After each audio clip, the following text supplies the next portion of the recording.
Whatever I just watched, I don't know how to really describe I don't even know what you would call that. The sorcery that the Indiana Pacers just pulled against the Knicks in Game 1. Aaron Nesmith just turned into T-Mac mixed with Ray Allen mixed with Steph Curry in 2 minutes. I really have no words for what happened in this game. But I guess we can break down what happened throughout the game and then obviously get onto the fourth quarter and overtime where just whatever that was happened. So to start off this game, the Pacers, they were absolutely on fire, and it really seemed like they just could not miss at all. If you look at their first quarter stats, they shot 14 for 19 from the field. I believe they started off 8 for 8 from the field as well. That included Miles Turner looking absolutely ridiculous. Tyrese Halliburton had a few drives, and Andrew Nembhard hit a deep three to begin the game as well. It just looked like the Pacers didn't have any rust from being off for a long time when they beat the Cavs in 5, and their offense just continues to be an extreme outlier, and it really looked like that in the first quarter of this game. In particular, Miles Turner, like I said, 11 points on 5 for 5 shooting. That is out of this world. Halliburton had a nice start to this game with 5 assists in the first quarter. And Benedict Mathurin, the only Pacer to not score in that first quarter. For the Knicks side in the first quarter, Mikal Bridges, a pretty solid start for him. A few mid-range jumpers. Jalen Brunson, of course, he's going to get it going. 4 for 9 shooting. Had a pretty good 4 for 8 shooting for 9 points for Jalen Brunson. They shot 15 to 23, so really good shooting from them, but the Pacers shooting 73% in the first quarter, and then the Knicks shooting 65%. You kind of know this game is going to come down to whoever has the ball last, and it's going to come down to just not playing any defense, and if you can get a stop, you might as well just have won the game for yourself. In that second quarter, Miles Turner 0 for 3. He kind of cooled down, he really did cool down. But then TJ McConnell put his imprint on the game, and then Halliburton really got himself going in that second quarter. He had a slow first quarter in terms of scoring, was a great distributor, but then 10 points on 4 for 8 shooting, and then the Pacers as a whole in that second quarter, they were not great. They only shot 34.6% from the field, 9 of 26, and only 3 for 9 from the three-point line. So not a great start for them in that second quarter, but equally the Knicks kind of matched with bad shooting as well. And I think that's because both teams kind of going to more bench-oriented units. Cam Payne hit 2 threes out of 5 attempts. He had not hit a three-pointer since Game 1 of the Detroit series, which is insane to think about. That's really, really bad. But tonight, you hit a few. Maybe you feel a little bit of confidence.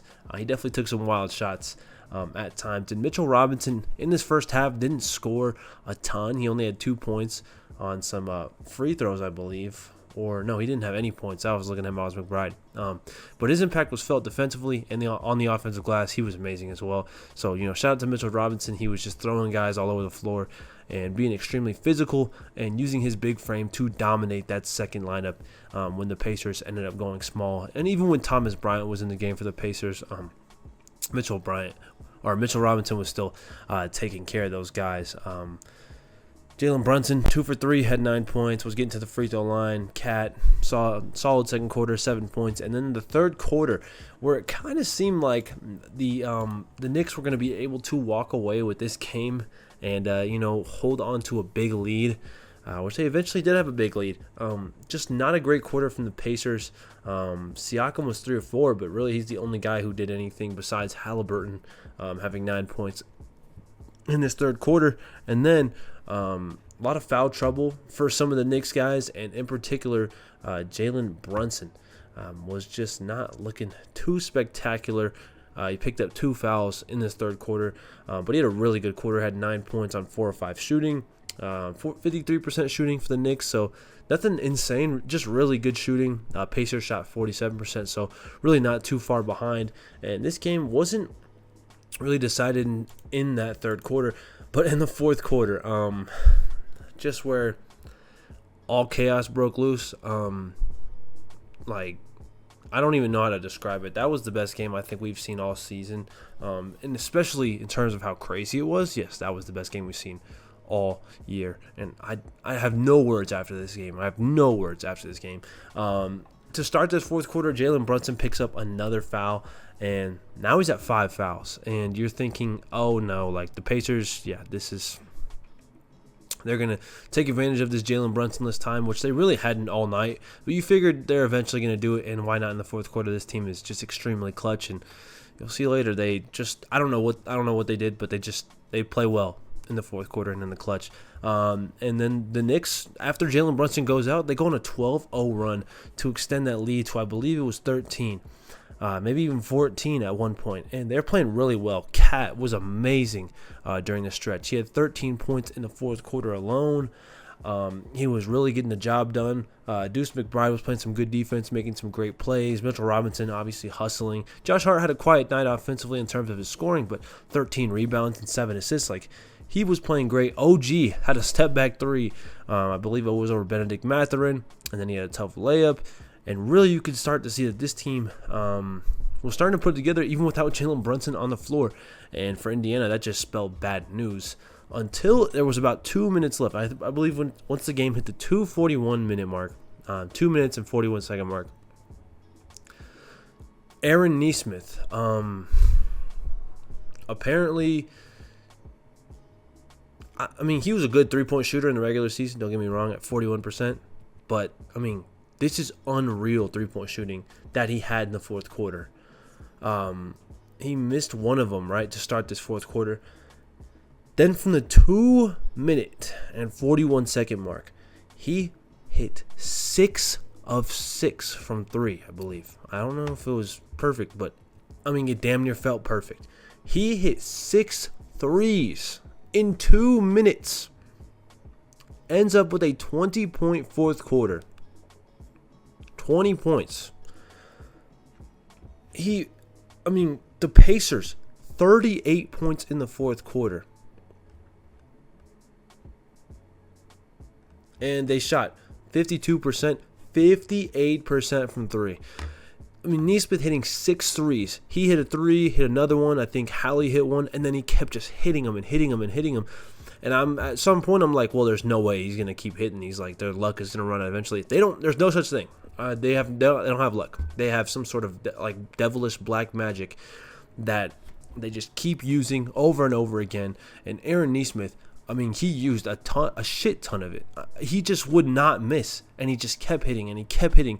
And then finally, they foul him, right, to prevent him from taking the 3, which is a smart play. He put the ball on the deck. I don't know why he put the ball on the deck, but, I mean, it doesn't matter now. They won the game. Puts the ball on the deck. That gives the green light for OG to foul because he can't go up if he puts the ball on the deck. He hits both free throws. Clutch of him, of course. He didn't feel like he fucking missed a single shot in this fourth quarter. Then they foul OG on which was an insane play because Jalen Brunson had it in this left corner in the backcourt, and he was trapped. And you're saying, oh, like they're going to turn it over. He doesn't turn it over. They get fouled. I think they had another inbounds in which they threw it to Josh Hart. He slipped while the ball was in the air, and I was like, well, typical Pacers shit, man. They're going to get the steal and win. He ends up recovering, getting the ball back. But then OG goes to the line. He was 1 for 2 from the night. He misses the first free throw, and they're only up 1. Then he hits the second one. They go up 2. Pacers don't call a timeout. They give it to Hallie, and Hallie's hit a few game winners in this postseason and in the season, and really in his career. He's hit a ton of game winners, which is just insane. So he has the clutch factor. He runs to about the free throw line. Then he's just like, fuck it, I'm just going to go for the win, like we're in Madison Square Garden. He goes back to the three-point line, turns around, puts up a 3. At the moment, we thought it was a 3. Ended up being a 2. Puts up the shot. It hits the back iron, goes up about 10, 15 feet, and then drops right in as the buzzer expires. What kind of shit is that? Like, what am I watching? Aaron Nesmith just put together the most insane shooting performance I've seen outside of Damian Lillard against the Nuggets a few years ago, when I think he had 55 and he hit like 13 threes. Outside of that, Aaron Nesmith just went absolutely insane. And for a role player to do that, like, whatever. If you're the Knicks, like, you shouldn't be too discouraged with this loss. Like, obviously it hurts that you were up by 14 with 2 minutes remaining and you lost. but it took some insane shit to get this game to overtime.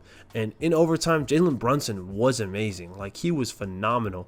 I just kept, being in awe of how good he is, especially for his size.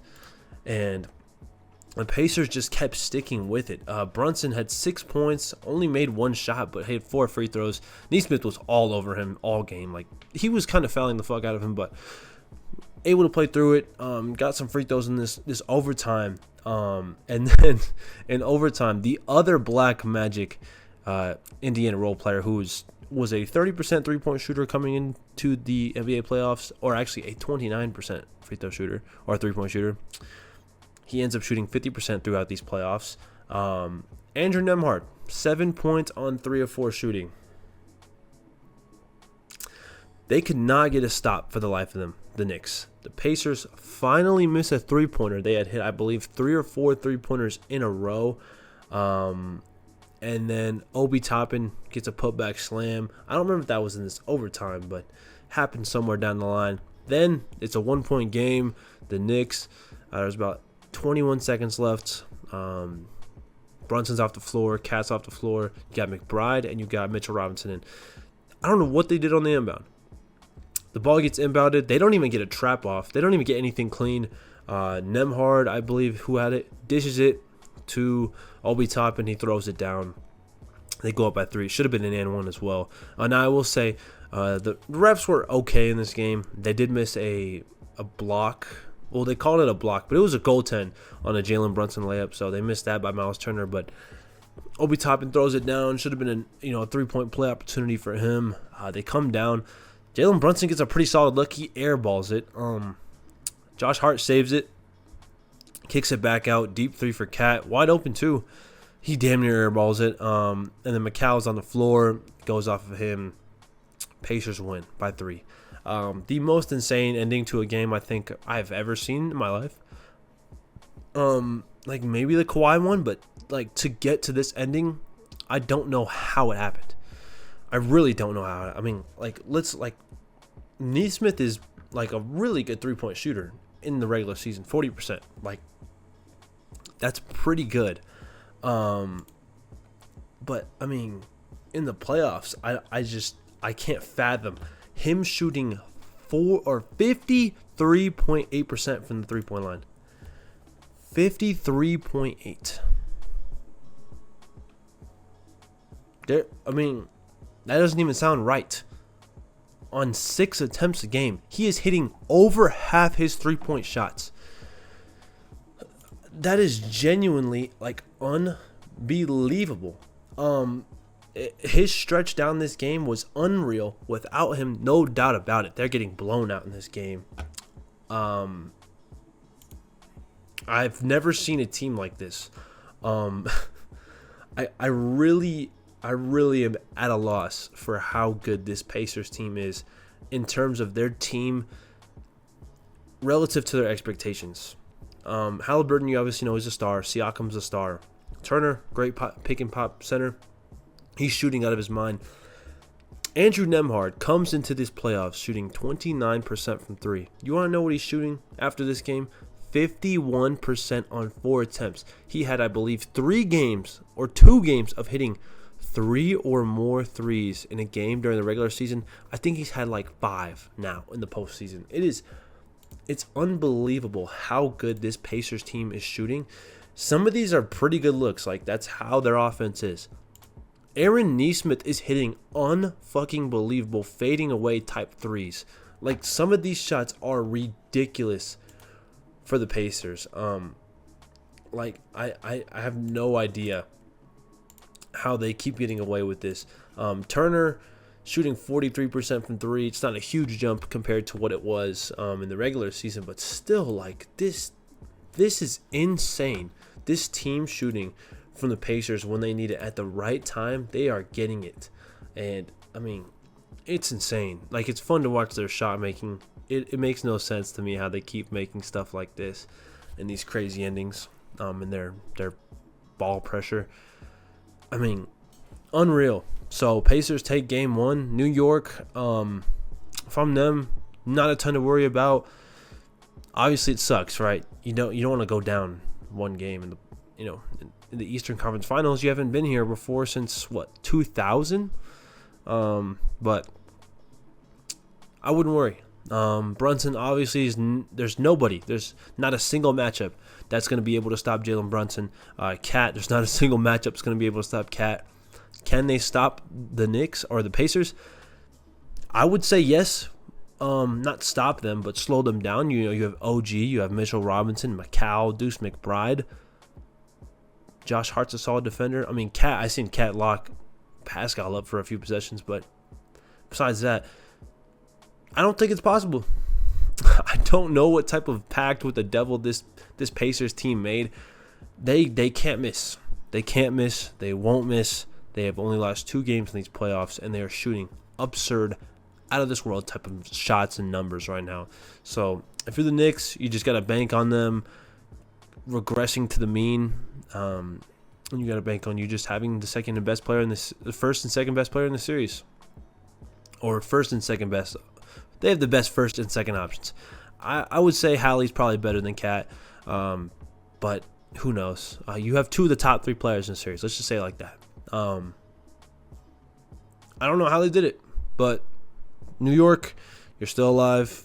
You have to be beaten 3 more times, and I don't know if that's going to be able to happen. But, I mean, we've seen the Pacers have just been amazing. So that's game 1 of the series. OKC just went up 1-0 as well. Shea took over in that third quarter. Bad first half, but great game from them as a team. Their defense is insane. So, yeah, Thunder play again tomorrow right after Shea gets his MVP. We'll see if the Wolves can adjust. So, yeah, that'll be the video. I hope to see you guys next time. Peace.